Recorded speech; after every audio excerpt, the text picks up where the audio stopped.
ក្មេងស្រីម្នាក់នេះគឺពិតជាមិនធម្មតាទេគាត់មានទាំងសមត្ថភាពដ៏ម៉ូដហើយមានទាំងសមត្ថភាពបង្រៀនសិស្សផ្សេងៗទាំងដែលខ្លួនឯងទើបនៅវ័យក្មេងខ្លាំងមែនទែនដូចអ្នកទាំងអស់គ្នាឃើញអញ្ចឹងគាត់ទើបនឹងអាយុ7 8ឆ្នាំអីទេអ្នកទាំងអស់គ្នាប៉ុន្តែគឺគាត់ដ៏ម៉ូដស្អាតហើយគាត់មានចិត្តមួយរបៀបថាចេះចែករំលែកថ្ងៃនេះប្អូនស្រីនេះគាត់ទើបចូលរៀនថ្ងៃដំបូងឯណាប៉ុន្តែគាត់ឃើញប្អូនស្រីគាត់ពិបាកដើរគាត់អត់ទាន់ចេះពាក់បិជើងកែងអីអញ្ចឹងក៏គាត់ចាប់ផ្ដើមមកបរៀនពីសកម្មភាពដើរបោះជើងបោះអីអញ្ចឹងរបៀបមិនអីមិនណានិយាយទៅគឺគាត់ដើរស្អាតហើយគាត់មានចិត្តរបៀបថាចិត្តល្អតាំងពីទូចចេះចែករំលែកចេះផ្ដល់បទពិសោធន៍ដែលគាត់មានទៅកាន់ក្មេងៗជំនាន់ក្រោយដែលគាត់មករៀនក្រោយគាត់អញ្ចឹងណាអ្នកនរគ្នាតាំងពីក្មេងអញ្ចឹងហើយមើលសកម្មភាពបរៀនរបស់គាត់គឺថាចេញមកគឺ professional ដូចខ្ញុំតែងបរៀនទៅកាន់ពួកគាត់អីអញ្ចឹងដែរពេលអញ្ចឹងទៅគឺខ្ញុំពិតជាសប្បាយចិត្តខ្លាំងមែនទែននៅពេលដែលឃើញកូនសិស្សមានអក្សរល្អហើយនឹងមានការចែករំលែកអញ្ចឹងណាហើយគាត់បរៀនក្មេងហ្នឹងទៅថ្ងៃចូលដំបូងអ្នកនរគ្នាឲ្យគាត់ចេះពាក់បិជើងកែងចេះបោះជើងចេះមើលកាមេរ៉ាចេះដើរឲ្យត្រង់ខ្លួនបើកស្មាបោះដៃបោះជើងនិយាយទៅគឺចេញមកគឺថា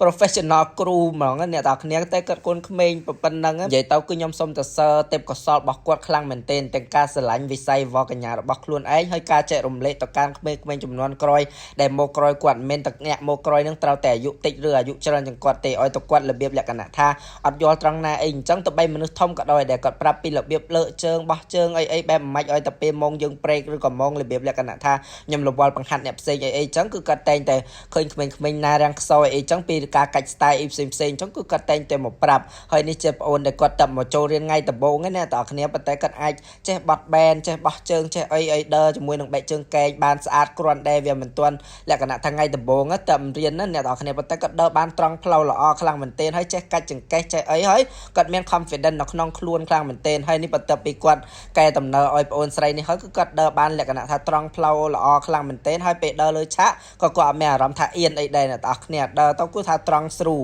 ហើយតោះមកមើលអ្នកបរៀនគេវិញម្ដងនេះអ្នកបរៀនគេចេញមកគឺថាអូយអ្នកទាំងអស់គ្នាលះឆលហល់ខ្លាំងមែនទែនហើយគាត់នឹងចូលប្រកួតនៅក្នុង Mini Miss Cambodia 2025ខាងមុខហ្នឹងអ្នកទាំងអស់គ្នាចឹងអ្នកទាំងអស់គ្នាកុំភ្លេចជួយគ្រប់គ្រងគាត់ផងគាត់ដឹងចូលទៅដឹងតែផ្អើលឆាកឲ្យអ្នកទាំងអស់គ្នាបើសមត្ថភាពទាំងចំណេះដឹងហើយអាចនិយាយភាសាអន្តរជាតិបានទៀតហើយឥឡូវនេះគាត់កំពុងទៅវឹកហាត់បន្ថែមខ្លាំងមែនទែនដើម្បីចូលប្រកួតនៅខាងមុខប្រហែលខែទៀតហ្នឹងអ្នកទាំង